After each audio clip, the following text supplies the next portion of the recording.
Start.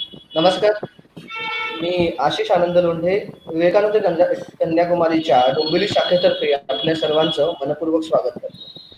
Vivekananda केंद्राच्या प्रथेप्रमाणे मी केंद्र कार्यकर्ता प्रणवला विनंती करतो की त्याने 3 ओंकार आणि प्रार्थनेने कार्यक्रमाची सुरुवात करावी. प्रणव. ओके, आता आपण 3 ओंकार आणि प्रार्थना एकत्र म्हणूया. सुरू करूया. ओके ओके, आपण सुरू करू शकतो आता. हो हो प्रणव, कंटिन्यू कर. माझ्यासोबत सर्वांनी 3 ओंकार.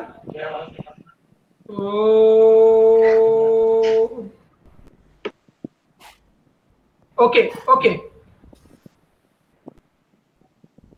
सुरू करूया. हाताची नमस्कार मुद्रा.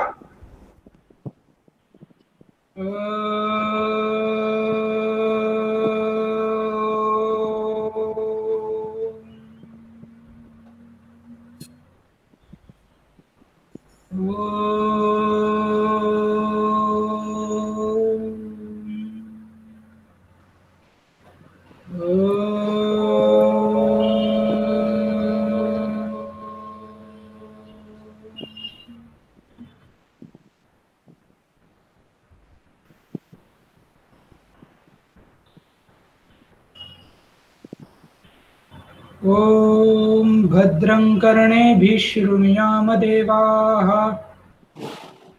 भद्रं पश्येमाक्षभिर्यजत्राः, स्थिरैरङ्गैस्तुष्टुवांसस्तनूभिः व्यशेम देवहितं यदायुः. ओम शांति शांति शांति.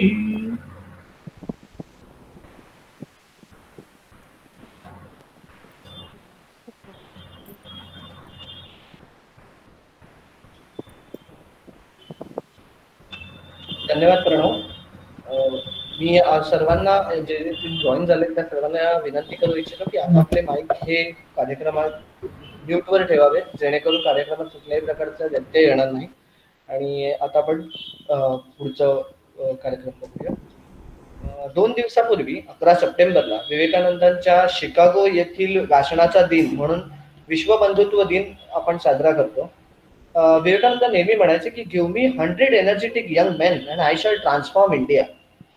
त्यांनी तरुणावर नेहमीच खूप विश्वास दाखवला आणि याच विश्वासातून तरुणांसाठी गोल सेटिंग टू सक्सेस हा आजचा कार्यक्रम आपण आयोजित केला आहे.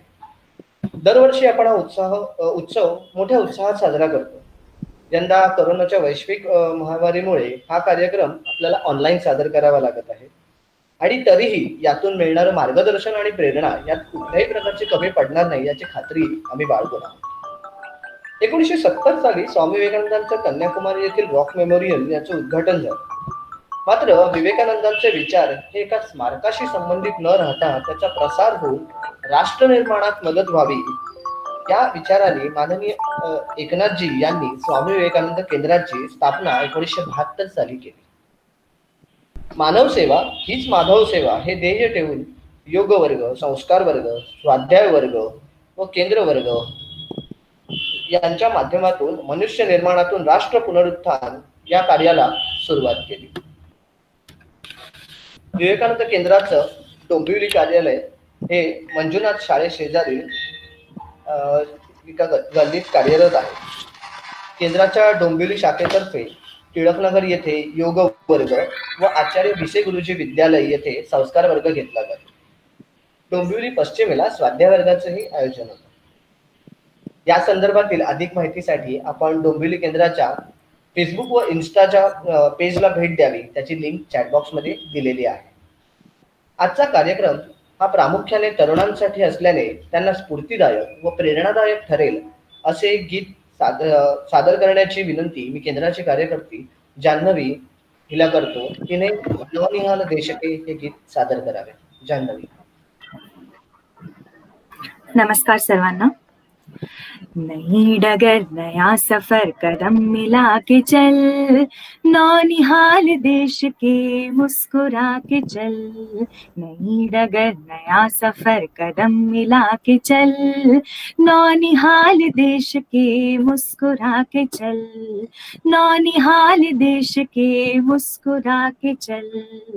पर्वतों को लांघते शेर से दहाड़ते, बढ़ चले ये काफिला मुश्किलें पछाड़ते। पर्वतों को लांघते शेर से दहाड़ते, बढ़ चले ये काफिला मुश्किलें पछाड़ते।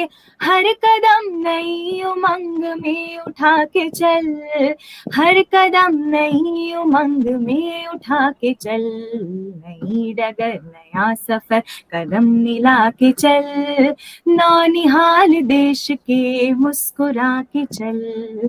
नौनिहाल देश के मुस्कुरा के चल।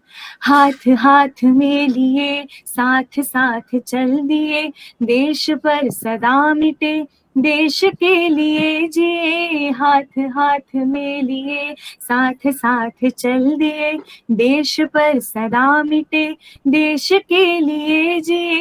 एकता का गीत आज गुनगुनाते चल, एकता का गीत आज गुनगुनाते चल। नई डगर नया सफर कदम मिला के चल, नौनिहाल देश के मुस्कुरा के चल। अब विकास की किरण खोल रही है नयन, मेघ सरस झूमते हो रही धरा मगन। अब विकास की किरण खोल रही है नयन, मेघ सरस झूमते हो रही धरा मगन। खेत खेत में किसान को जगा के चल, खेत खेत में किसान को जगा के चल। नई डगर नया सफर कदम मिला के चल, नौनिहाल देश के मुस्कुरा के चल। नई डगर नया सफर कदम मिला के चल, नौनिहाल देश के मुस्कुरा के चल। नौनिहाल देश के मुस्कुरा के। बालपण तर फन होतं एकदम. आणि मी इंजिनिअरिंग केलं, त्यानंतर MBA केलं आणि अराउंड 3 वर्ष मी एका खाजगी कंपनीमध्ये नोकरी करत होती आणि त्यानंतर मग UPSCची तयारी सुरू केली. ग्रेट. एक प्रश्न, म्हणजे आता मी प्रश्न विचारायला सुरुवात करतो. प्रश्न असा होता की UPSC परीक्षेचं असं स्वतःचं काय महत्व असतं? तर ह्या परीक्षे थ्रू जे ऑल इंडिया सर्व्हिसेस आहेत आणि काही सेंट्रल आणि अलाइड सर्व्हिसेस आहेत त्यासाठी रिक्रुटमेंट होते. तर ज्या ऑल इंडिया सर्व्हिसेस म्हणजे जसं IAS आणि IPS आणि सेंट्रल सर्व्हिसेस जसं IRS म्हणजे इंडियन रेव्हेन्यू सर्व्हिसेस किंवा इंडियन ऑडिट सर्व्हिसेस, असे अजून अराउंड 20 सर्व्हिसेस आहेत त्यासाठी पण. आणि 2 जे सर्वात महत्त्वाचे, एक तर Indian administrative services, Indian police services आणि इंडियन फॉरेन सर्व्हिसेस. तर ह्या इतक्या सगळ्या गव्हर्नमेंट जॉबसाठी त्या परीक्षे थ्रू रिक्रुटमेंट होते. ओके. बरं, तुमच्या मनात हा विचार कधी आला की आपण ह्या एक्झाम करता प्रिपेअर व्हावं किंवा अटेम्प्ट करावी ही एक्झाम? म्हणजे कधी ठरवलं तुम्ही? मी जेव्हा MBA करत होती तेव्हा माझे काही फ्रेंड्स आणि काही सिनियर्स आणि काही बॅचमेट्स हे ह्या परीक्षेची तयारी करत होते. तर त्यांनीच मला असं एनकरेज केलं की तू पण एकदा तरी ट्राय करून बघ, कारण तुला पॉसिबल होईल असं वाटतंय. तर आधी मी थोडं ड्युअल माइंडमध्ये होती की करू की नको, कारण माझा ॲक्च्युली प्लॅन होता, म्हणजे माझ्या ना रोल मॉडेल इंद्रा नोई मॅम होत्या. तर त्यांनी जसं इकडे IIM कॅलकटामधनं MBA केलं आणि नंतर मग USला जाऊन येलमधनं MBA करून मग तिकडेच सेटल झाल्या आणि मग पेप्सीच्या CEO पोस्टपर्यंत पोहोचल्या. तर मलासुद्धा त्यांच्यासारखंच इकडे MBA केल्यानंतर USला जाऊन एकदा MBA करायचं होतं आणि तिकडे सेटल व्हायचं होतं. मी जॉब जेव्हा करत होती MBA संपल्यावर तेव्हा मी GMATसुद्धा लिहून ठेवली होती. पण हेच होतं की असं नाही वाटलं पाहिजे तिकडे गेल्यावर की अरे इंडियामध्ये राहता आलं असतं, एकदा तरी UPSC देऊन बघायला पाहिजे होतं, मे बी आपलं झालं असतं, मे बी आपण टॉप 3 किंवा 4 जॉब्समध्ये असतो आज. तर त्यासाठी म्हणून म्हटलं ठीक आहे, GMATचा स्कोर आपला 5 वर्ष व्हॅलिड आहेच, तर आपण 1 किंवा ॲट द मॅक्स 2 अटेम्प्ट देऊन बघूया UPSCचे. जर नाही जमलं तर ठीक आहे, आपण अप्लाय करू युनिव्हर्सिटीजना आणि अब्रॉड जाऊ. पण तिकडे गेल्यावर असं रिग्रेट वाटायला नको की अरे आपल्याला इकडे राहता आलं असतं. तर त्यासाठी म्हणून मग मी तयारी सुरू केली. 2017पासून फुल टाईम तयारी सुरू केली आणि 2018मध्ये माझा पहिला अटेम्प्ट होता. त्याच्यामध्ये माझी मेन्स क्लिअर नव्हती झाली, इंटरव्ह्यूपर्यंत मी नव्हती पोचली. आणि हा 2019चा माझा सेकंड अटेम्प्ट होता आणि ह्याच्यामध्ये मग 15वा रँक आला देशामध्ये.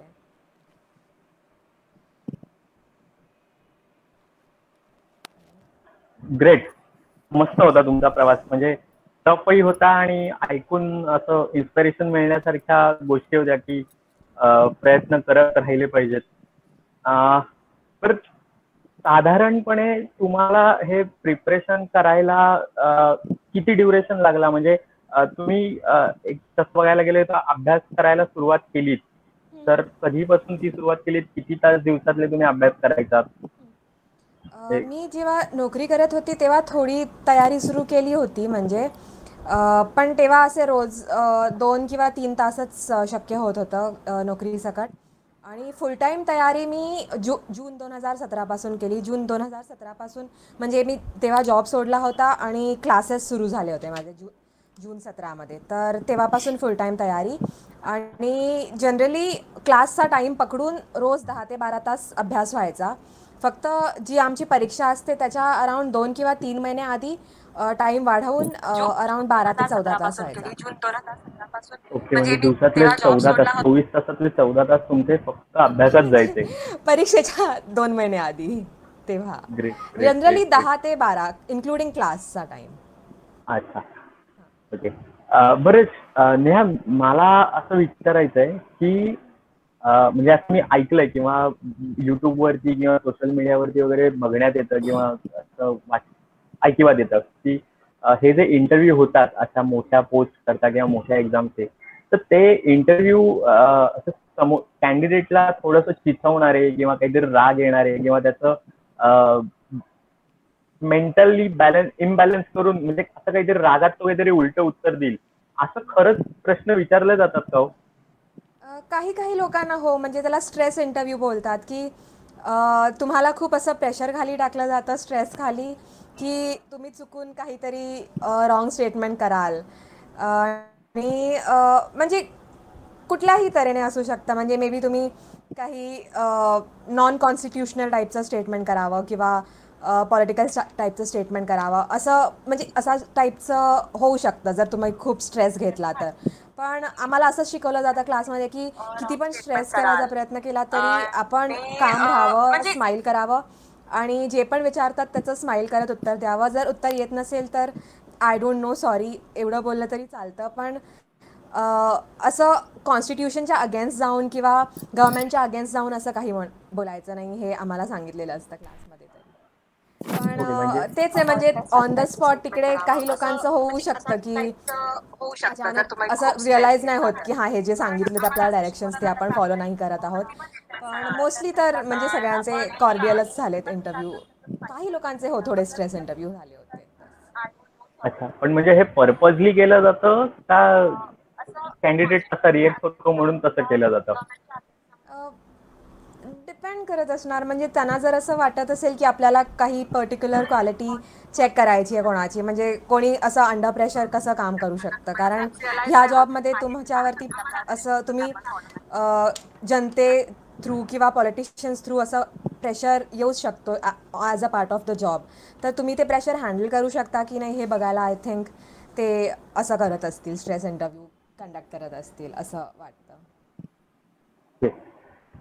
बरं, मी काय म्हणतो, ही जी परीक्षा असते या परीक्षेमध्ये काही असं विषय सिलेक्ट करायचा वगैरे काही ऑप्शन असतो का? तर पहिलं मी परीक्षेबद्दल थोडं ब्रीफमध्ये सांगते. 3 स्टेज असतात. एक प्रिलिम असते जी ऑब्जेक्टिव्ह असते, म्हणजे 100 प्रश्न असतात आणि 4 ऑप्शन्स असतात आणि 4मधला एक ऑप्शन सिलेक्ट करून ऑब्जेक्टिव्ह जसे नॉर्मल आपल्या नीट किंवा जेई जसे ऑब्जेक्टिव्ह असतात तशी असते. मग मेन्स असते जी थिअरी असते. तर मेन्स एक्झाममध्ये टोटल 7 पेपर असतात. तर त्या प्रिलिम्स तर सगळ्यांना कॉमन असते आणि मेन्सचे जे 7 पेपर असतात थिअरी पेपर सगळे 3-3 तासाचे रिटर्न पेपर असतात जसे आपले कॉलेजचे पेपर असतात तसेच. तर त्या 7 पेपरपैकी 5 पेपर्स तर सगळ्यांना सेम असतात. फक्त 2 पेपर्स तुम्ही चूज करू शकता, त्याला ऑप्शनल म्हणतात. तर हो ते 2 पेपर तुम्ही चूज करू शकता, बाकी सगळं सेमच असतं. आणि तिसरा स्टेज आहे इंटरव्ह्यू जो अगेन सगळ्यांना सेमच असतो. मेन्स असते जी थिअरी असते. तर मेन्स ओके. फक्त सेकंड स्टेजमध्ये एक थोडंसं सिलेक्ट करायचा 7 पेपर चान्स आहे, असतात. ऑप्शनल सिलेक्ट करता. तर त्या प्रिलिम्स तुमचे तर कुठले सगळ्यांना विषय कॉमन होते? असते आणि मेन्सचे तर जे माझा 7 सांगू ऑप्शनल पेपर विषय असतात सोशिओलॉजी थिअरी होता, पेपर सगळे समाजशास्त्र 3-3 तासाचे सोशिओलॉजी. रिटर्न पेपर असतात जसे आपले कॉलेजचे ओके. पेपर असतात तसे. बरं. तर त्या अं, 7 पेपरपैकी 5 पुढचा पेपर्स प्रश्न तर असा सगळ्यांना होता सेम असतात. की फक्त 2 UPSC पेपर्स तुम्ही चूज करू शकता, म्हणजे त्याला ऑप्शनल त्याच्यात म्हणतात. 4 पार्ट तर असतात. हो ते 2 पेपर तुम्ही चूज करू शकता, IAS, बाकी सगळं सेमच IRS असतं. आणि IPS. आणि तिसरा स्टेज आहे इंटरव्ह्यू जो अगेन त्याच्याबद्दल काही सगळ्यांना सांगू सेम शकाल का? मेन्स असते जी थिअरी असते. हे म्हणजे तर मेन्स जनरली एक्झाम आम्हाला एक सेकंड प्रेफरन्स स्टेजमध्ये द्यायची असते की तुम्हाला 7 कुठला कुठला पेपर जॉब असतात. हवा. तर हे जनरली लोकांचे टॉपचे 4 असतात. अजून सुद्धा असतात, अजून अराउंड 20-21 असतात, पण ते थोडं खाली प्रेफरन्स ऑर्डरमध्ये असतात. तर हे जे 4 त्याच्याबद्दल सांगायचं झालं तर IAS म्हणजे इंडियन ॲडमिनिस्ट्रेटिव्ह सर्व्हिसेस. तुम्ही जर बघाल जसं मुंबईचं म्युनिसिपल कमिशनर असतात किंवा आपला रुरल एरियाजमध्ये जे डिस्ट्रिक्ट कलेक्टर्स असतात किंवा डिस्ट्रिक्ट मॅजिस्ट्रेट असतात ते सगळे IASच्या पोस्ट थ्रू येतात. मग त्यानंतर असतं IPS म्हणजे इंडियन पोलीस सर्व्हिसेस. त्याच्यामध्ये जसे आपले सुप्रिटेंडंट ऑफ पोलीस आहेत किंवा पोलीस कमिशनर किंवा DIG DIG हे सगळे त्या IPS थ्रू रिक्रूट होतात. जसं एक्झाम्पल द्यायचं झालं तर आपले जे आताचे कमिशनर वगैरे आहेत पोलीस कमिशनर ते सगळे IPSमधनं आलेले आहेत. मग असतं इंडियन फॉरेन सर्व्हिसेस. त्याच्यामध्ये जे सगळे डिप्लोमॅट्स असतात म्हणजे इंडियाचे जे ॲम्बॅसेडर्स असतात वेगवेगळ्या कंट्रीजमध्ये किंवा हाय कमिशनर्स ज्याला बोलतात. जसं आपले जे आताचे फॉरेन मिनिस्टर आहेत जयशंकर सर ते आधी IFSमध्ये होते आणि तिकडून रिटायर झाल्यावर मग त्यांनी पॉलिटिक्समध्ये एंटर केलं. तर ते IFS एक सर्व्हिस आहे. आणि नंतर आहे IRS म्हणजे इंडियन रेव्हेन्यू सर्व्हिसेस. ते इन्कम टॅक्स बघतात. त्याचा पण 2 पार्ट असतात. एक आहे GST बघणारा पार्ट आणि एक आहे तुमचं कस्टम्स वगैरे सगळं जे एक्साईज ड्युटीज वगैरे ते बघणारं आणि एक पर्सनल इन्कम टॅक्ससाठी वेगळं डिपार्टमेंट असतं. तर IRS हा एक चौथा जनरली ऑप्शन असतो लोकांचा. आणि त्याशिवाय मग अजून खूप सर्व्हिसेस आहेत जसे रेल्वे असतं, पोस्टल असतं किंवा डिफेन्स इस्टेट वगैरे असतं. त्याचे थोडी प्रायोरिटी जनरली लोअर असते. तर त्याबद्दल मला काही असं जास्त इन्फॉर्मेशन नाही आहे कारण मी ठरवलं होतं की टॉपच्या 3 मिळाल्या तरच जॉईन करीन, नाही तर मग जसा माझा प्लॅन होता ओरिजिनल MBAला जायचा US ला तर तोच फॉलो केला असता. मी असं ठरवलं होतं. तर मला ह्या टॉप 3 सर्व्हिसेसबद्दल जरा जास्त माहिती आहे तर तेवढं मी सांगू शकते. ओके, मस्त. विद्यार्थ्यांनी करिअर निवडताना कोणत्या गोष्टी विचारात घ्याव्यात? म्हणजे त्यांचं मिशन काय असावं किंवा विजन काय असावं, असं काय वाटतं तुम्हाला? एक तर तुमचा पर्सनल इंटरेस्ट कशात आहे ते बघा. कारण तुम्हाला कमीत कमी म्हणजे एकदम मिनिमम म्हटलं तरी 10 ते 15 वर्ष तर त्या फील्डमध्ये काम करायचंच आहे. तर इंटरेस्ट तर नक्कीच असला पाहिजे त्याच्यामध्ये. मग सेकंड मी म्हणेन की फ्युचरच्या दृष्टीने त्या करिअरचा कसं how do you see that career as a option in the coming 5 to 10 years. म्हणजे काही असे जे करिअर्स आहेत की ते मे बी आजपासून 5 किंवा 10 वर्षानंतर एक्झिस्टच नाही करणार कारण कुठली तरी टेक्नॉलॉजी किंवा दुसरं काहीतरी त्याला रिप्लेस करू शकतं. तर असा करिअर कुठलं तरी चूज करावं की नेक्स्ट 10-15 वर्ष तरी ते एक्झिस्ट नक्कीच करेल.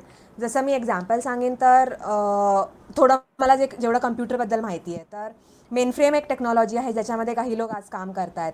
तर मे बी नेक्स्ट 5 किंवा 10 वर्षात ते कोणी वापरणार नाही, दुसरी कुठली तरी टेक्नॉलॉजी वापरली जाईल. तर अशा तुम्ही टेक्नॉलॉजी चूज करा किंवा असे करिअर ऑप्शन्स चूज करा की ते पुढच्या 10-15 वर्षात पण असणार आहेत. टेक्नॉलॉजीमुळे ते इरिलेव्हंट किंवा ऑब्सोलीट नाही होणार आहेत.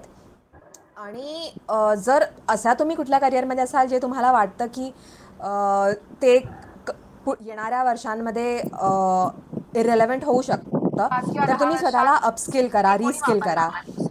कारण एकदा आपली डिग्री संपली आणि आपण जॉबवर लागलो ह्याचा अर्थ आपलं लर्निंग थांबतं असं तर नसलं पाहिजे.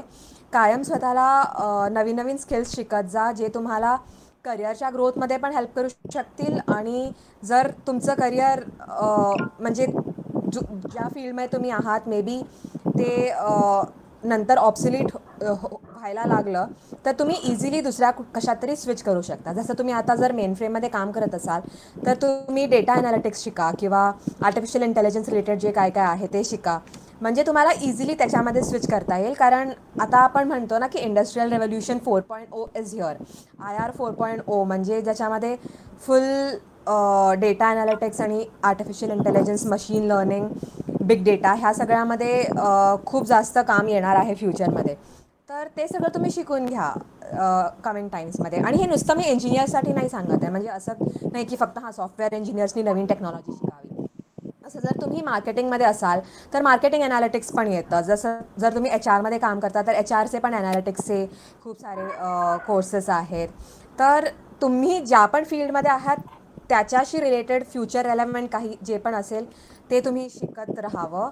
आणि करिअर चूज करताना पण सुद्धा हेच लक्षात ठेवावं की येणाऱ्या वर्षांमध्ये पण ते रेलेव्हंट राहिलं पाहिजे करिअर, असं मी म्हणेन. ग्रेट. मस्त मस्त थॉट आहे स्नेहा तुमचा. थँक्यू. आणि नक्कीच या उत्तराचा आपल्या सगळ्या व्ह्युअर्सना, लिसनर्सना खूप उपयोग होणार आहे. नेहा, माझा पुढचा प्रश्न असा आहे की आता तुम्ही IAS झालात, आता तुम्ही आय गेस पोस्टिंगची वाट बघताय. ओके.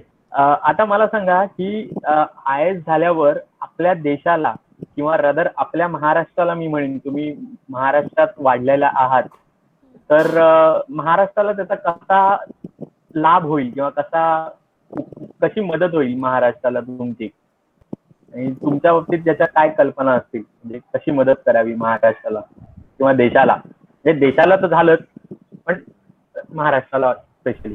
ओके. तर कारण आता आम्ही अजून पोस्टिंगची वाट बघतच आहोत. तर पोस्टिंगचं आमचं असं असतं की एक तुम्हाला स्टेट कॅडर मिळतो, म्हणजे तुम्ही त्याच स्टेटमध्ये थ्रू आउट करिअर काम करणार किंवा तुम्ही दिल्लीच्या जो सेंट्रल सेक्रेटेरिएट आहे त्याच्यात काम करणार. तर ते स्टेट अजून अलॉट झालं नाही आहे. जर ते महाराष्ट्र झालं तर डेफिनेटली महाराष्ट्रातच माझं काम असेल, किंवा जर महाराष्ट्रात वेकन्सी नसेल किंवा काही रिझनने जर महाराष्ट्र नाही अलॉट झालं, दुसऱ्या कुठलं स्टेट झालं, तर मी त्या स्टेटसाठी काम करीन डेफिनेटली. तर दोन जसे मी ऑप्शन सांगितले, या तर तुम्ही तुमच्या स्टेटमध्ये काम कराल किंवा दिल्लीच्या सेंट्रल सेक्रेटेरिएटमध्ये काम कराल. मेनली ब्रॉडली दोन काम असतील. एक तर जे गव्हर्नमेंटच्या ऑलरेडी ज्या पॉलिसीज आणि स्कीम्स बनलेल्या आहेत त्या ऑन ग्राउंड नीटली इम्प्लिमेंट झाल्या पाहिजेत, हे आमचं काम असेल. जे आपण डिस्ट्रिक्टमध्ये पोस्ट असू तिकडे ते सगळ्या स्कीम्स झाल्या पाहिजेत इम्प्लिमेंट. म्हणजे जसं प्रधानमंत्री आवास योजना आहे, तर त्या ज्या पण डिस्ट्रिक्टमध्ये पोस्टेड आहात त्या डिस्ट्रिक्टमध्ये जर कोणी होमलेस लोक आहेत त्यांना त्या योजनेचा लाभ मिळाला पाहिजे हे एन्श्युअर करणं आणि त्यांची घरं नीटली बांधली जातील हे बघणं, हे आमचं काम असेल. हा एक एक्झाम्पल होता PM आवास योजना. तसे अशा आपल्या खूप साऱ्या स्कीम्स आहेत त्या इम्प्लिमेंट करणं. किंवा मग दुसरं एक काम आहे की अशा स्कीम्स डिझाईन करणं, अशा पॉलिसीज डिझाईन करणं. जसं आपला नीती आयोग आहे किंवा आपल्या वेगवेगळ्या मिनिस्ट्री आहेत ज्यापासून हे काम मोस्टली दिल्लीला होतं, सेक्रेटेरिएटमध्ये होतं. नवीन स्कीम्स आणि पॉलिसीज डिझाईन करतात आणि मग त्या नीटली इम्प्लिमेंट केल्या जातील ग्राउंड लेवलवरती स्टेट्समध्ये, हे सुद्धा बघितलं जातं. तर ह्या दोन मेजर रोल्स असतील. तर ह्यापैकी कुठलाही रोल मिळाला तरी मला वाटतं की खूपच त्याच्याने ज्या स्टेटमध्ये काम करेल त्या स्टेटसाठी पण आणि देशासाठी पण उपयोग होईल. कारण आपण सगळे फ्रेमवर्क्स आणि पॉलिसीज बनवून ठेवल्या आहेत, फक्त त्याचं नीट इम्प्लिमेंटेशन बघायला आमच्यासारखे लोक असतील तर होपफुली इम्प्लिमेंटेशन पण चांगलं होईल. Great great great. पण म्हणजे थोडंसं अजून या प्रश्नात, म्हणजे या उत्तरामध्ये अजून एक मला प्रश्न विचारायचा आहे की तुम्ही जे काम कराल ते देशाकरता कराल, ऑल ओव्हर इंडिया करता होईल तुमचं काम, तुमची सर्व्हिस जी असेल ती ऑल ओव्हर इंडिया करता होईल. पण जरी तुमचं पोस्टिंग कुठल्या दुसऱ्या राज्यात झालं तरी तुमचं स्टेट किंवा तुम्ही ज्या स्टेटमधून आहात, बिलॉंग करता, तर त्याच्याकरता तुम्ही काय करू शकाल जरी तुमचं पोस्टिंग दुसऱ्या स्टेटमध्ये झालं तरी? जास्त म्हणजे आय थिंक अशी ट्रान्सफर तर इझिली मिळत नाही जेवढं मी ऐकलंय. तर बट हो, जरी ह्या स्टेटमध्ये नसली तरी जेवढं शक्य होईल तेवढं म्हणजे ह्या स्टेटमधले जर कोणी असतील आमचे बॅचमेट्स किंवा सिनियर्स वगैरे त्यांना जर कुठली असिस्टन्स वगैरे लागली तर डेफिनेटली हेल्प करता येईल. किंवा असं जसे कोणी दुसरे स्टुडंट्स आहेत किंवा अजून कोणी ॲस्पिरंट्स वगैरे आहेत ज्यांना हेल्प लागत असेल तर ते सुद्धा हेल्प करता येईल. ह्याच्यामध्ये मी एक एक्झाम्पल ऐकलं आहे की एक आहेत जे म्हणजे आहेत ते ओरिजिनली महाराष्ट्रातले IPS ऑफिसर आहेत, पण ते तेलंगणामध्ये पोस्टेड आहेत. तर ते सगळ्या ज्या महाराष्ट्रातले स्टुडंट्स आहेत त्यांना इंटरव्ह्यू प्रिपरेशनसाठी हेल्प करतात. तर त्या टाईपची हेल्प आय थिंक मी करू शकेन इकडे नसली तरी. ग्रेट. नेहा, माझा पुढचा प्रश्न असा होता की अशा स्पर्धा परीक्षांमध्ये किंवा त्यांच्या म्हणजे किंवा परीक्षांनंतर त्यांचं जेव्हा वर्किंग चालू होतं त्याच्यात यशस्वी होण्याकरता अध्यात्मशास्त्र किंवा मानसशास्त्र याचा काही उपयोग होतो का? असं मला तर म्हणजे हां, मानसशास्त्र ॲज अन एक आम्हाला सांगता की इमोशनल इंटेलिजन्स तर नेहमीच उपयोगी पडतो कुठल्याही तुमच्या जॉबमध्ये असेल. कारण एक कन्सेप्ट आहे ना की एक्झाम क्रॅक करायला तर IQ लागतो, पण ॲक्च्युली ऑन द जॉब तर EQ लागतो, EQ as an emotional quotient. तर आय थिंक थोडं तुमचं जर इमोशनल अंडरस्टँडिंग चांगलं असेल, तुमचा EQ चांगला असेल तर नक्कीच तुम्ही लोकांशी बेटर कनेक्ट करू शकाल आणि त्यांचे प्रॉब्लेम्स थोडे बेटर अंडरस्टँड करू शकाल आणि एक एम्पॅथी पण डेव्हलप होईल EQ बरोबर. तर हो, ग्रोथ पण होईल थोडा. ग्रेट. आता एक थोडासा वेगळा प्रश्न आहे, म्हणजे हलका फुलका प्रश्न आपण ज्याला म्हणतो. तुमच्या हॉबीज काय काय आहेत? मी जे आपल्या आता वेब सिरीज आणि TV शोज आहेत ते बघणं आणि मूवीज बघणं. अच्छा. एकच मिनिट.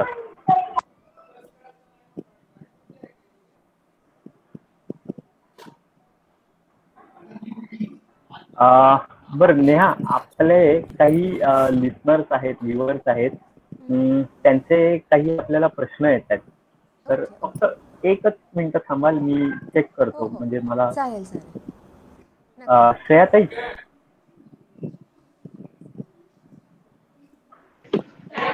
येस, एक मिनिट मी देते.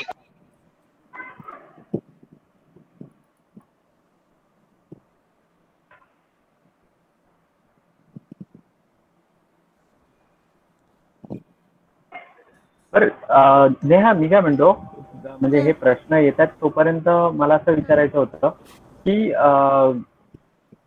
ह्या प्रिपरेशनच्या ह्याच्याकरता तुम्ही जे काही करंट अफेअर्स वगैरे जे बघत होतात किंवा इंटरव्ह्यूज करता वगैरे करंट अफेअर्स तुम्हाला विचारले असतील ना, की त्याच्याशी रिलेटेड प्रश्न विचारले असतील. तुम्ही कुठल्या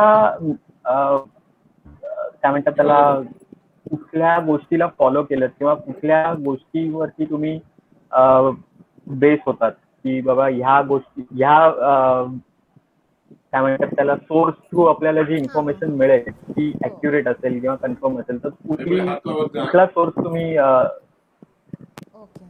फॉलो केला? तर प्रिलिम्स आणि मेन्ससाठी अभ्यास करताना मी द हिंदू वाचायची आणि मग इंटरव्ह्यूच्या 2 महिने आधी मी द हिंदू आणि इंडियन एक्सप्रेस आणि मिंट हे तिन्ही न्यूजपेपर्स वाचायला सुरू केले होते आणि बाकी वर्ष फक्त हिंदू वाचत होती. आणि AIR न्यूजवरती काही प्रोग्राम्स लागतात, जसं स्पॉटलाईट नावाचा एक प्रोग्राम असतो AIR न्यूजवरती, जे आपलं रेडिओ चॅनल आहे AIR न्यूजचं, त्याच्यावरती स्पॉटलाईट नावाचा प्रोग्राम मी ऐकायची. आणि जे राज्यसभा TVचं यूट्यूब चॅनल आहे त्याच्यावरती मी द बिग पिक्चर नावाचा एक TV शो लागतो रोज, द बिग पिक्चर, तो बघायची राज्यसभा TVवरती. आणि कधी राज्यसभा TVचे वीकली काही प्रोग्राम्स आहेत, जसं एक आहे सिक्युरिटी स्कॅन, एक आहे पॉलिसी वॉच, एक आहे इंडिया अँड वर्ल्ड, आणि एक आहे सायन्स मॉनिटर. हे 4 वीकली प्रोग्राम्स आहेत. ते कधी कधी बघायची. आणि हा जो बिग पिक्चर आहे तो डेली प्रोग्राम आहे. किती बघतात तर हे मी फॉलो करायची जनरली. ओके, पण म्हणजे तुम्ही म्हणजे बेसिकली तुम्ही फक्त नॅशनल किंवा डीडीचे जे चॅनल्स आहेत दूरदर्शनचे, फक्त तेच चॅनल तुम्ही फॉलो करायचं. हो. अदरवाईज बाकी झीचे म्हणा किंवा अजून कुठले काही न्यूज चॅनल्स असतात वगैरे, जसे आपण रेग्युलर केबल चॅनल्स वरती बघतो सेट टॉप बॉक्स वरती वगैरे, तर त्याच्यावरती तुम्ही फॉलो नाही करायचं. नाही नाही, कारण आम्हाला हे म्हणजे क्लासमधनंच लिस्ट मिळाली होती की काय काय वाचा, काय काय फॉलो करा. तर त्यांनी सांगितले होते की हेच प्रोग्राम बघा, हेच ऐका, हेच न्यूजपेपर फॉलो करा. तर तेच फॉलो केलं त्यामुळे. Great great great great. एकच मिनिट हा, मला काही क्वेश्चन्स आलेत का मी चेक करतो.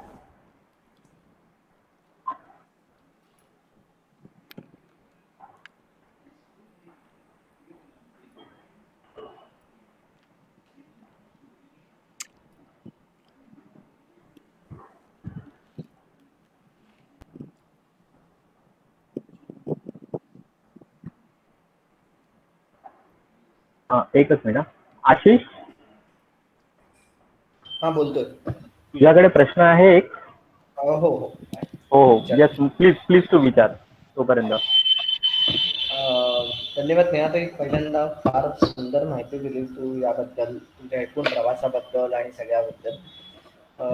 काही प्रश्न होते त्याच्यामध्ये पडलेले, ते असे होते की तू जसा आत्ता उल्लेख केलास की क्लासमध्ये तुला ज्या गोष्टी सांगितल्या होत्या, म्हणजे इंटरव्ह्यूच्या वेळेस म्हणा किंवा कुठल्या गोष्टी रेफर कराव्यात, कुठल्या पर्टिक्युलर चॅनलच्या गोष्टी बघाव्यात किंवा असं काही, तर त्या बघितल्यास.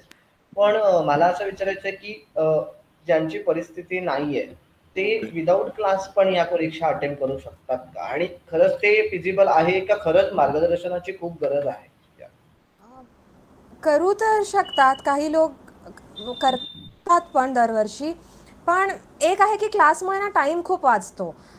जर तुम्ही क्लास लावत नसाल तर जसं ते सगळे पुस्तकं आहेत, तुम्हाला स्वतःला वाचून नोट्स बनवायला लागतील, किंवा तुम्हाला असं खूप साऱ्या लोकांना विचारून असं ठरवायला लागेल की हां काय करेक्ट आहे काय चुकीचं आहे. आणि ते पण तुम्हाला कोणी बरोबर गायडन्स देतील की नाही ह्याचं पण काही नक्की माहिती नाही. पण क्लासचं कसं म्हणजे निदान मी तरी क्लासवाले जे सांगायचे ते ब्लाइंडली फॉलो करत होती की हां ठीक आहे ह्यांनी सांगितले म्हणजे हे करेक्टच आहे, हेच आपण वाचलं पाहिजे. तुम्ही जर स्वतःहून करत जाल आणि जर तुम्हाला असं 10 लोक 10 गोष्टी सांगतील तर मे बी तुम्ही कन्फ्यूज व्हाल की कोण खरं सांगते, कोण बरोबर सांगते, कोण चुकीचं सांगते.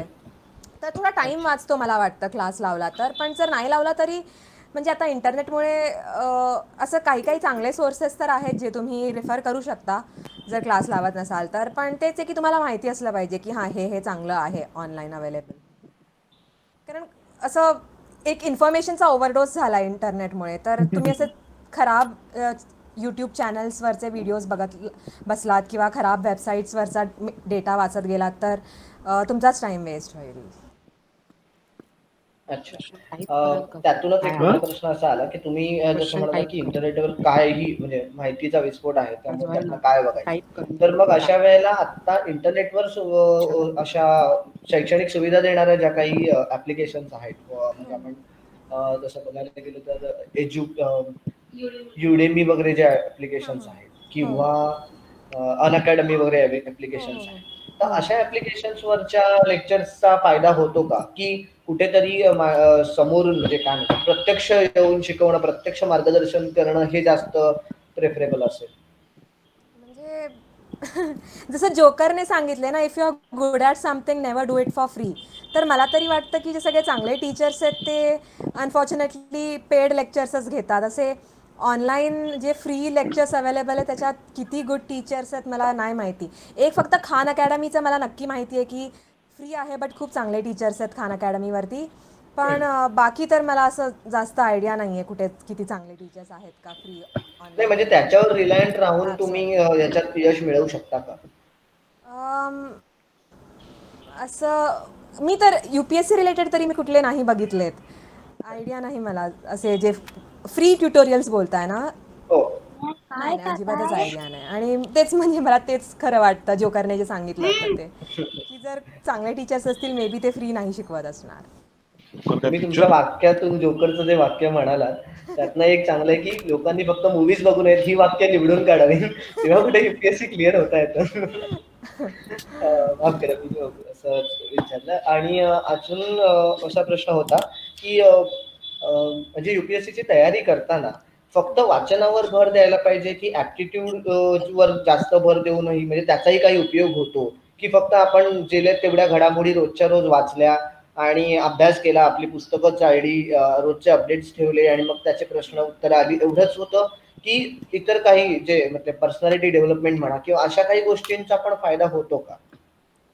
एकतर नुसतं वाचून तर थोडं डिफिकल्ट होईल, कारण जे मेन्सचे पेपर आहेत ते सगळे थिअरी पेपर आहेत, ते लिहायचे पेपर आहेत 3-3 तासवाले. तर रायटिंग प्रॅक्टिस तर खूप लागते, कारण नाहीतर मग पेपर कम्प्लीटच होणार नाहीत, तर टाईम लिमिट कमी पडेल जर रेग्युलर रायटिंग प्रॅक्टिस नसेल तर. तर जर तुम्ही रीड करताय तर ॲटलिस्ट मी म्हणेन 90% ऑफ द टाईम रीड करा, 10% of the time writing practice करा. रोज निदान एक आन्सर तरी लिहाच पक्का. आम्हाला असाइनमेंट्स मिळत होते त्यामुळे ते आपोआप व्हायचंच रायटिंग प्रॅक्टिस. आणि पर्सनॅलिटी डेव्हलपमेंट मी असं म्हणेन वेगळं असं काही त्यासाठी करायला मला तरी असं वाटलं गरज नाही आहे. इंटरव्ह्यूच्या स्टेजला जेव्हा पोचतो तेव्हाच पर्सनॅलिटी तुमची दिसते, कारण बाकी तर पेपर्स लिहिताय ते कोणाला कळत नाही की कोण लिहितंय ते पेपर्स. पण इंटरव्ह्यूसाठी अगेन ते क्लास थ्रू गायडन्स ते करतातच की तुम्ही कसं प्रेझेंट करावं स्वतःला, कसं बोलावं. कारण पर्सनॅलिटी डेव्हलपमेंट हा तर असा खूप लाईफ लाँग टाईपचा प्रोसेस आहे, तर नुसतं ह्या एक्झामसाठी तर असं स्पेसिफिकली मी म्हणेन काही करायची गरज नाही. तुम्हाला जेव्हा इंटरव्ह्यू स्टेजला पोचाल तर इनफ गायडन्स अवेलेबल आहे की तुम्ही कसं बोलावं, कसे उत्तरं द्यावेत, कसं बॉडी लँग्वेज कशी असावी, कसं प्रेझेंट करावं. तर नंतरच्या म्हणजे त्या स्टेजला जेव्हा पोचाल तेव्हा मी म्हणेन की त्याच्यावरती लक्ष द्या. अच्छा.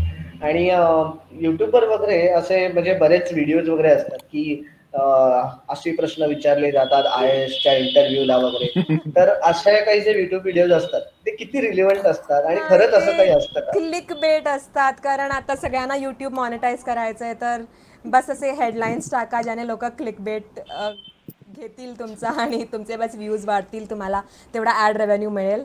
पण असे काही नाही.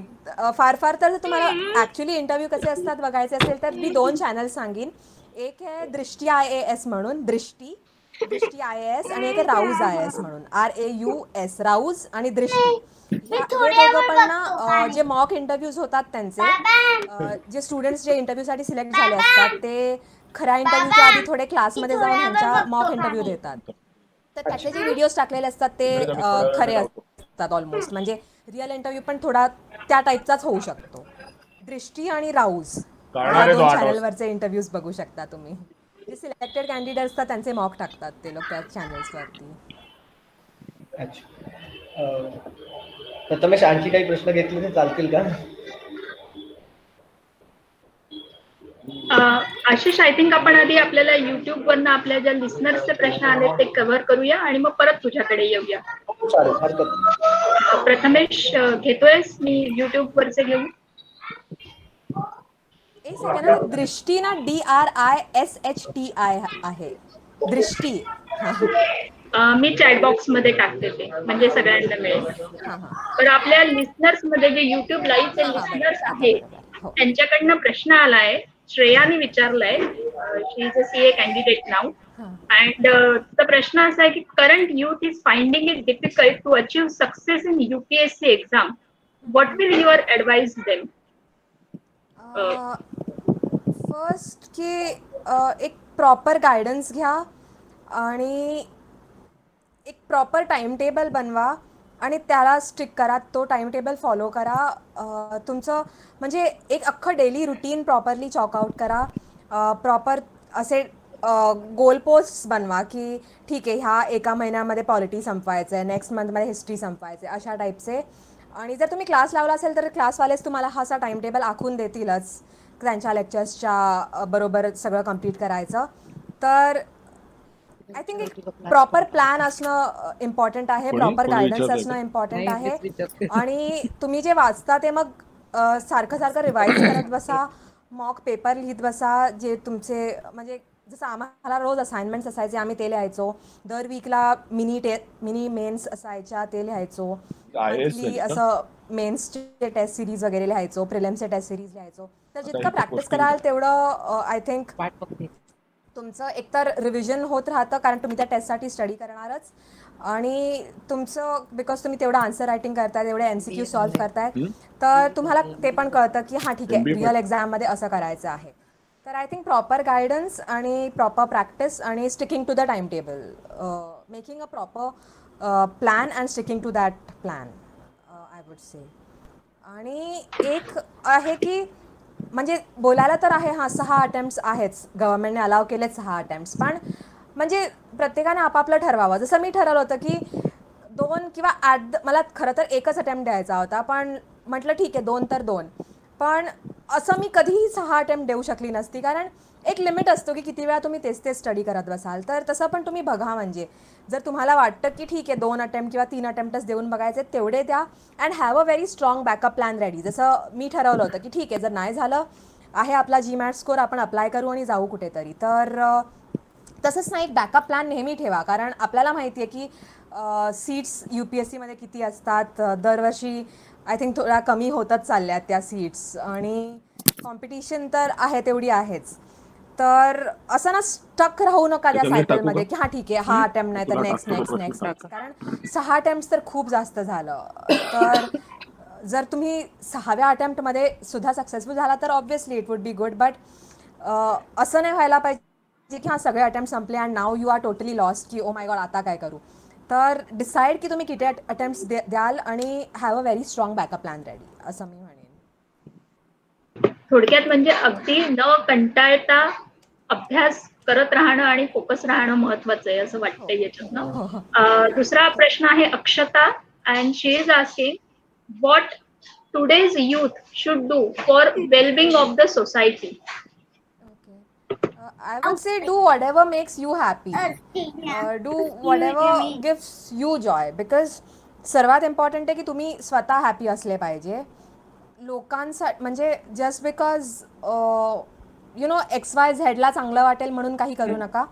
तुम्ही तुमचं हॅपीनेस ज्याच्यामध्ये आहे, तुम्हाला जे चांगलं वाटतं ते नक्की करा, आणि त्या थ्रू मला वाटतं एक जर सगळेच हे फॉलो करत राहिले ना, एक सोसायटीचा कलेक्टिव्ह हॅपीनेस लेवल इन्क्रीज होईल, आणि आय थिंक त्यानेच सोसायटीचं वेलबिंग होईल असं मला तरी वाटतं.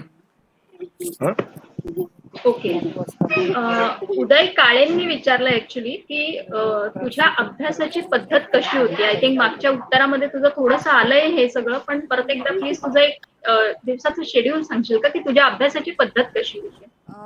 मोस्टली जसं एक तर मी अराउंड 9 o'clockला रोज स्टार्ट करायची, तर आदल्या दिवशी क्लासमध्ये जे शिकवलं होतं त्याचं रिव्हिजन करायची 9 ते 11 अप्रॉक्सिमेटली. मग 11 ते 11:30 मी असाइनमेंट द्यायची जी आम्हाला आदल्या दिवशी दिलेली असायची क्लासमध्ये.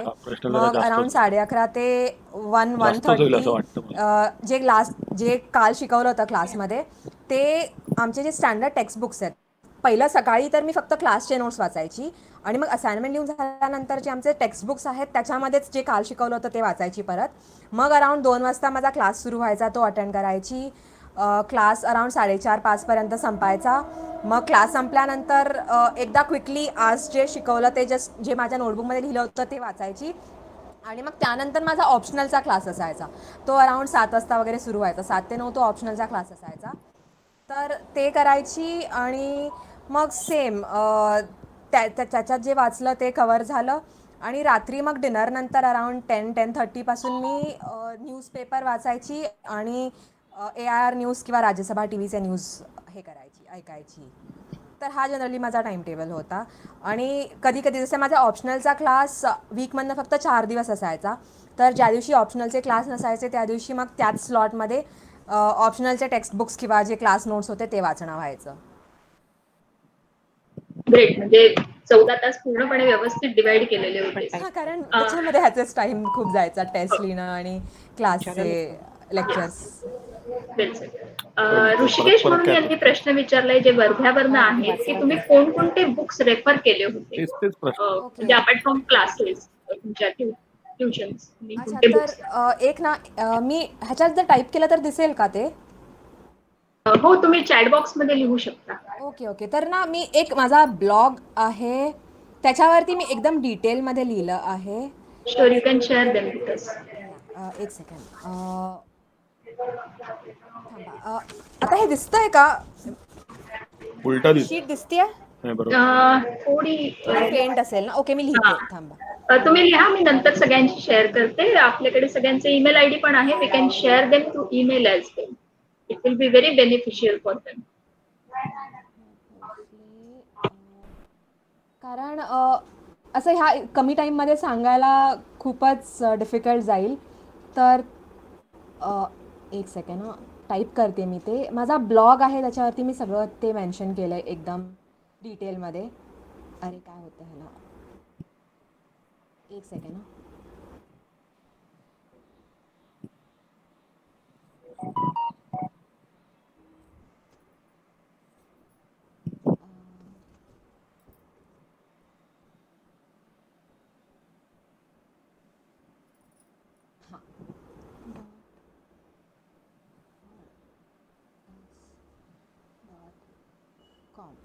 हां, तर हे जर दिसत असेल तर नेहा भोसले blog.wordpress.com नाव आहे माझ्या ब्लॉगचं. त्याच्यावरती सगळे ते डिटेल्स आहेत. आणि जर तुम्ही टेलिग्रामवर असाल तर माझा एक टेलिग्राम चॅनल आहे जे आहे. काय झालं? डिस्कनेक्ट झाली. हां, मग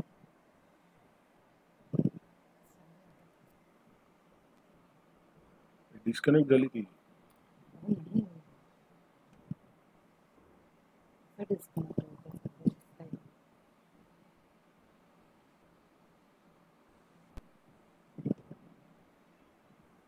तर माझा ब्लॉग किंवा माझ्या टेलिग्राम चॅनलवर तुम्हाला सगळे डिटेल्स मिळतील ह्या एक्झाम रिलेटेड. Okay, great. आम्ही हे टेलिग्राम चॅनल आणि हा ब्लॉग सुद्धा शेअर करू सगळ्यांशी. एक अजून प्रश्न होता की आता तुम्ही ट्युशन्स बद्दल बोललात आणि तुम्हाला ट्युशन्स मधून खूप चांगला सपोर्ट मिळाला. तर तुम्ही नक्की कोणता क्लास लावला होता आणि तो कुठे होता? हो, तर माझा डेली बेस्ड क्लास आहे विजन IAS म्हणून. तर तिकडे मी जनरल स्टडीजचा फाउंडेशन कोर्स लावला होता. म्हणजे प्रिलिम्स आणि मेन्सचा कंबाईन जो जनरल स्टडीजसाठी फाउंडेशन कोर्स आहे तो लावला होता विजन IASचा. मग मेन्समध्ये एक एथिक्सचा पेपर असतो ज्याला GS4 बोलतात. तर फक्त त्या GS4साठी मी लुकमान IAS म्हणून आहे अन्सारी सरचा लुकमान IAS तो लावला होता फक्त GS4साठी. आणि माझा जो ऑप्शनल होता सोशियोलॉजी त्यासाठी मी एक नाईस IAS आहे प्रवीण किशोर सरांचा तो जॉईन केला होता. तर हे माझे क्लासेस होते. जर तुम्हाला क्लास जॉईन करायचा असेल तर विजन तर खूप चांगला आहे. विजन आणि लुकमान दोन्हीही खूपच चांगले एक्सपिरियन्स होते त्याचं. फक्त मी सांगेन जर सोशियोलॉजीसाठी तुम्हाला लावायचा असेल, जर तुम्ही दिल्लीला असाल ना तर मी उपेंद्र गौर सरांचा क्लास लावणं सजेस्ट करीन व्हेरी फ्रँकली स्पीकिंग. कारण थोडा तिकडे आय थिंक तुम्हाला बेटर गायडन्स मिळेल उपेंद्र गौर सरांचा जर तुम्ही सोशियोलॉजीचा क्लास लावला दिल्लीमध्ये तर. किंवा जर तुम्हाला दिल्लीला जाता येत नसेल तर विजनचं ऑनलाईनसुद्धा अवेलेबल आहे विजनचा फाउंडेशन कोर्स. आणि आता बिकॉज करोनामुळे तर ऑफलाईन क्लासेस बंदच आहेत. तर विजनचा जनरल स्टडीजचा क्लास ऑनलाईन अवेलेबल आहे. लुकमानचा अन्सारी सरांचा सुद्धा एथिक्सचा क्लास ऑनलाईन अवेलेबल आहे. पण सोशियोलॉजीचा उपेंद्र गौर सरांचा क्लास अजून ऑनलाईन अवेलेबल नाही आहे. तर ऑनलाईनसाठी मी सांगेन की शंकर IASचा रजिथा शिवशंकर मॅमचा ऑनलाईन क्लास लावू शकता तुम्ही. तर हे तुमचे ऑनलाईन ऑप्शन्स आहेत जर लावायचे असले तर. ओके. किंवा जर दिल्लीला जात असाल तर जनरल स्टडीजसाठी मग वाजीराम सुद्धा चांगलं आहे. जर फाउंडेशन कोर्ससाठी विजन जर नसेल लावायचं तर वाजीराम अँड रवी सुद्धा एक चांगला ऑप्शन आहे. आणि एथिक्ससाठी मी म्हणेन अन्सारी सरच चांगले आहेत. कारण एथिक्ससाठी जरा अजून क्लासेस आलेत बट आय वुड से लुकमानच प्रेफर करा. Okay, thank you. प्रथमेश, तुझ्याकडनं काही प्रश्न येत आहेत तर प्रथमेश. हो ताई. ताई प्रश्न एक असा आला होता आपले ललिताताई ललिताताई म्हणून आपल्या एक ज्येष्ठ कार्यकर्ता आहेत केंद्राच्या. त्यांनी प्रश्न विचारला होता की तुमचं मेन करता जो तुम्ही सब्जेक्ट निवडलेला सोशियोलॉजी तर सोशिओलॉजिस्ट ना, बरोबर बोललोय ना मी? हो हो हो हो सोशिओलॉजी. अच्छा, तर तो निवडण्यामागचं तुमचं मोटो काय होता किंवा तुमचं काय त्याच्यामध्ये इंटेन्शन होतं? तो एकतर थोडा स्कोरिंग आहे दुसऱ्या काही सब्जेक्ट्सच्या कम्पॅरिझनमध्ये. त्याचा सिलेबस थोडा कमी होता. जसा जॉग्रफीचा सिलेबस थोडा जास्त आहे, ह्याचा थोडा कमी होता. स्कोरिंग थोडा जास्त आहे, म्हणजे हिस्ट्री असं म्हणतात, हिस्ट्री फिलॉसॉफी थोडे कमी स्कोरिंग आहेत, सोशिओलॉजी थोडा जास्त स्कोरिंग आहे. आणि अजून एक म्हणजे ह्याचं गायडन्स अवेलेबल होते. खूप सारे ह्याचे कोचिंग इन्स्टिट्यूट्स आहेत, खूप सारे रेडीमेड नोट्स आहेत, खूप चांगले बुक्स आहेत. मग जे आदल्या वर्षीचे टॉपर्स वगैरे आहेत त्यांचे रेडीमेड नोट्स अवेलेबल आहेत. तर ऑप्शनल चूज करताना मी म्हणेन की आपल्याला जेवढं कमी काम करावं लागेल तेवढं बरं, म्हणजे सगळे तयार नोट्स वगैरे असले असा ऑप्शनल चूज करायचा होता. तर ह्या सगळ्या पॅरामीटर्सवरती सोशिओलॉजी फिट होत होता. आणि इंटरेस्ट तर होताच, कारण जे असं जनरल जे आमचे दुसरे पेपर्स आहेत कंपल्सरी पेपर्स, त्याच्यामध्ये सुद्धा सोसायटीचा सिलेबस होता. तर तो सिलेबस चांगलाच वाटला होता, म्हणून मग म्हटलं की त्याचंच जरा डिटेलमध्ये जाऊन म्हणजे सोशिओलॉजी. तर इंटरेस्ट प्लस गायडन्स अवेलेबल होता, स्कोरिंग होता, सिलेबस पण थोडा जॉग्रफी एवढा ह्यूज नव्हता, तर ह्यासाठी सोशिओलॉजी घेतला. ओके, आय गेस अजून कोणाचे काही प्रश्न आहेत का? कारण वेळ. एक प्रश्न आपल्याला आलेला आहे की नेहाताई, तुम्ही you are a female candidate and being a female candidate, do you think there will be any difficulties for in your services? त्यांनी विचारलंय राजेश्रीनी की एक महिला म्हणून या सर्व्हिस मध्ये काही लिमिटेशन्स येतात का?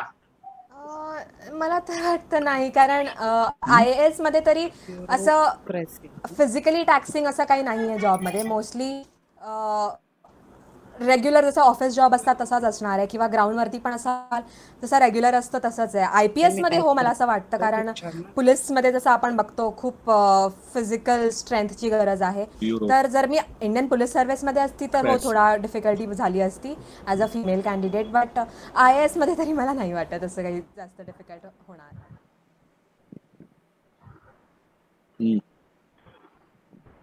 बरोबर, ते नाही होणार type. Any more questions, Prathamesh?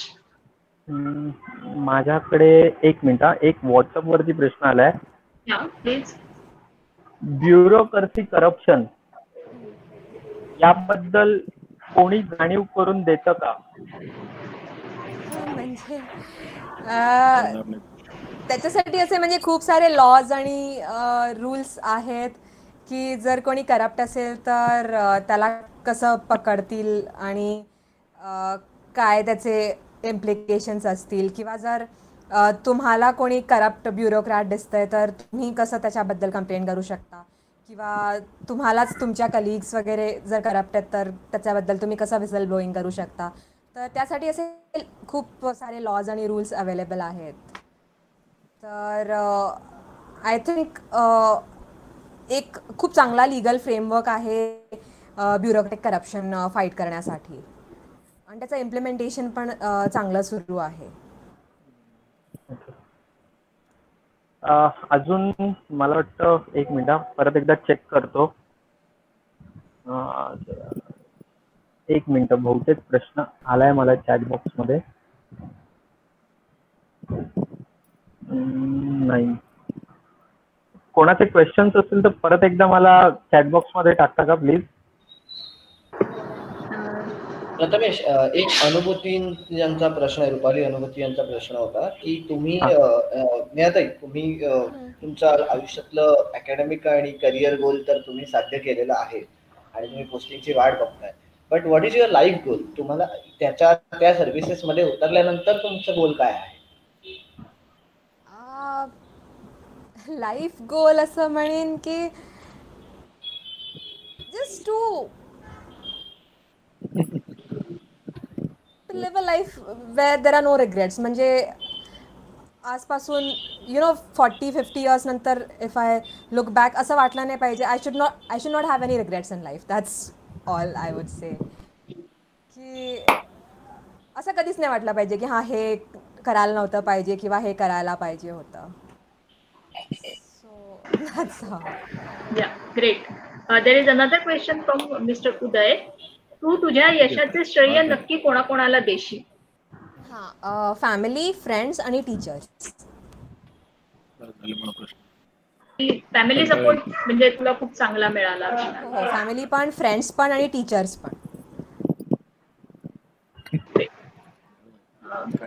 Prathamesh, मला असं वाटतं की तुम्ही तुमचं हे जे यश मिळालंय त्याचं श्रेय नॉट ओनली फॅमिली, फ्रेंड्स आणि टीचर्सना, पण मला असं वाटेल की तुम्ही ह्याच्यातलं थोडंसं कॉन्ट्रीब्युशन तुम्ही तुमच्या त्या फ्रेंड सर्कलला दिलं पाहिजे की ज्यांनी तुम्हाला ह्या गोष्टी करता एनकरेज केलं किंवा तुम्हाला हा पाथ दाखवला की तुम्ही पण ह्याच्यावरून जाऊ शकता. तेच फ्रेंड्स मध्ये ते आले मेन.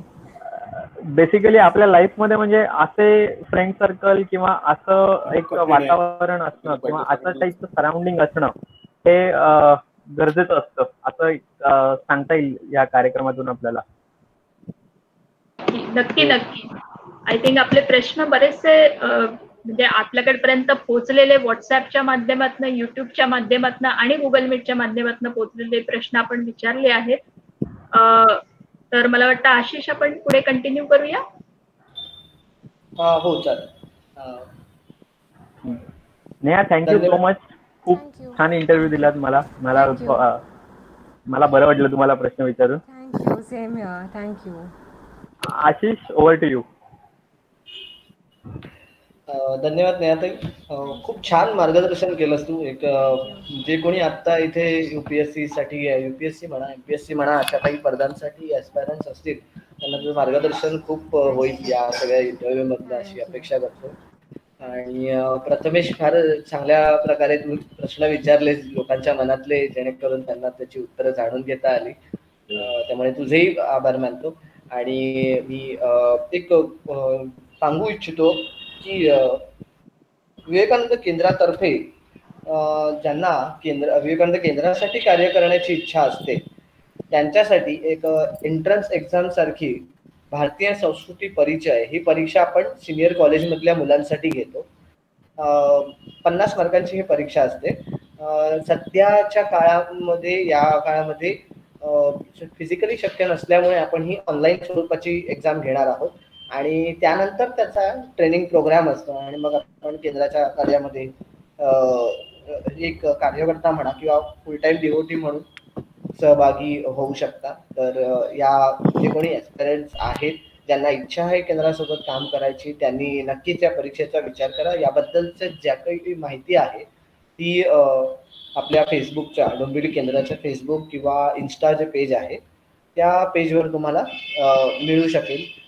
इन्स्टा आणि FB पेजच्या ज्या काही लिंक्स आहेत त्या चॅटबॉक्समध्ये टाकण्याची मी विनंती करतो. आणि मला वाटतं आभार प्रदर्शनासाठी मी जयला विनंती करतो की त्यांनी ओव्हर टू यू. जय. धन्यवाद. नेहा मॅडम, आज आपण आम्हाला इतका वेळ दिला, आमच्याशी इतक्या मोकळेपणाने बोललात आणि एवढं चांगलं मार्गदर्शन दिलं, सर्वात पहिले आपले आभार. त्यानंतर नेहा मॅडम यांच्या आई अमृता भोसले यांच्यामुळे आज आपला आणि नेहा मॅडमचा संपर्क होऊ शकला आणि त्यानंतर आपण संवाद साधू शकलो, त्यांचे विशेष आभार. सर्व उपस्थित श्रोत्यांचे जे आपल्या बरोबर आज गुगल मीट तसेच युट्यूब लाईव्ह दोन्हीच्या माध्यमातून उपस्थित आहेत त्यांचेही आभार. आज आपल्या बरोबर विवेकानंद केंद्राचे मराठी भाषा प्रकाशक प्रमुख श्री सुधीर जोगळेकर जी उपस्थित आहेत त्यांचे आभार. त्याचबरोबर आज हा जो आपण कार्यक्रम केला त्याचं यशाचं श्रेय जातं आपल्या टेक टीमला, म्हणजेच आपले जे विवेकानंद केंद्राचे टेक्निकल टीम आहे त्यांच्यासाठी मी विशेष अभिनंदन करू इच्छितो. धन्यवाद.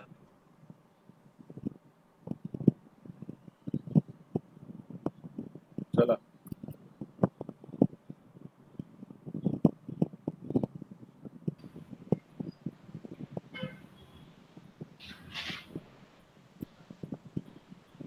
हॅलो जय. जय, तुझा फोन म्यूटवर गेलाय. हॅलो, आता आवाज येतोय? हो येस, आवाज येतोय आता. अच्छा, आता आवाज आला तर आभार प्रदर्शनाचा की आवाज नाही आला? नाही, आला होता Jay. Continue with the Ashish. बरं. धन्यवाद जय. तुझेही आभार आम्हाला प्रदर्शन मानल्याबद्दल. आणि खूप चांगला कार्यक्रम झाला. नक्कीच प्रेरणादायी असा हा इंटरव्ह्यू तुम्ही दिलात. नेहाताई धन्यवाद. आणि मला वाटतं आपण कार्यक्रमाची सांगता आपल्या श्लोकांनी करूया.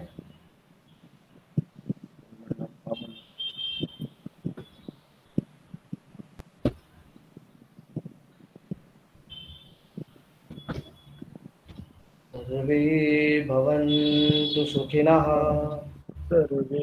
सर्वे सन्तु निरामयाः, सर्वे भद्राणि पश्यन्तु, मा कश्चित् दुःखभाग् भवेत्. शान्ति शान्ति शान्तिः. धन्यवाद. मी कार्यक्रम संपला असं जाहीर करतो. Thank you Neha. Thank you so much. धन्यवाद. धन्यवाद. धन्यवाद. धन्यवाद. धन्यवाद.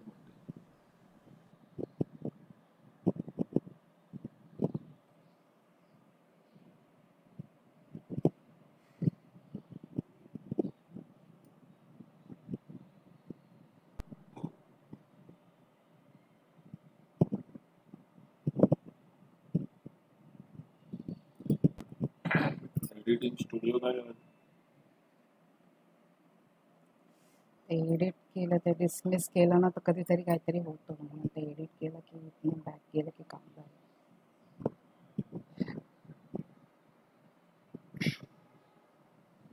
हा एडिट करता इथेच एडिट करायला हा वेगळा युट्यूब स्टुडिओ असा वेगळा हे असतं का? युट्यूब मध्येच एक असतं चॅनल मध्येच. जरा थांबला का? जरा ते बघून घे फक्त हे कुठून दिसते. झालं तर मी आत्ताच एडिट करून प्ले कुठून करू.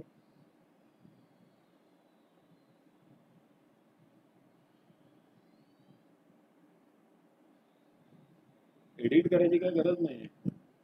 प्रॉपर आहे. पहिलं हे नाही ना झालं. पहिलं मला इकडे दिसत होतं. इकडं काहीच लाईव्ह दिसत नव्हतं. मला इथे लाईव्ह चाललंय हे पण दिसत होतं सॉफ्टवेअरला. पण युट्यूब चॅनलला काहीच दिसत नव्हतं. हे बघा म्हणजे ते काय माहिती. मी पुन्हा ते सॉफ्टवेअर बंद केलं पूर्ण. परत चालू केलं. मग परत ते की वगैरे सगळं टाकेपर्यंत तो वेळ जातो ना. माझ्याकडे मला इथे दिसत होतं पण ते हे नाही म्हणजे मिटलं नव्हे. इथे मला लाईव्हला दिसत होतं. त्यामध्ये 2 पार्ट मध्ये झालंय. का नाही दिसत आहे.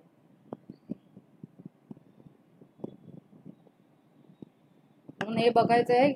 पहिलं तर गेलं बहुतेक. हिचा इंटरव्ह्यू कम्प्लीट दिसतोय. थर्ड क्लास आहे म्हणजे. थर्ड क्लास तर नाहीये हो. ते सगळं ना मी त्याच्यात अशी काय म्हणतात ना ते पारंगत एवढी नाहीये अशी.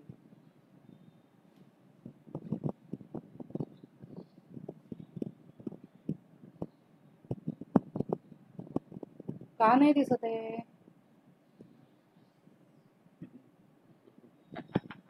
ते काय मला काही कळतच नाहीये. प्रकार काय हा. पब्लिक तर आहे. अपकमिंग काय दाखवतंय. बंद कर. परत चालू. सेव्ह कर. चेंजेस केलेत कुठे काय करायला. सेव्ह करायला केलं काय सुद्धा नाही. मी ओपन करून त्या सॉफ्टवेअर मध्ये राहतं ना बोलले तू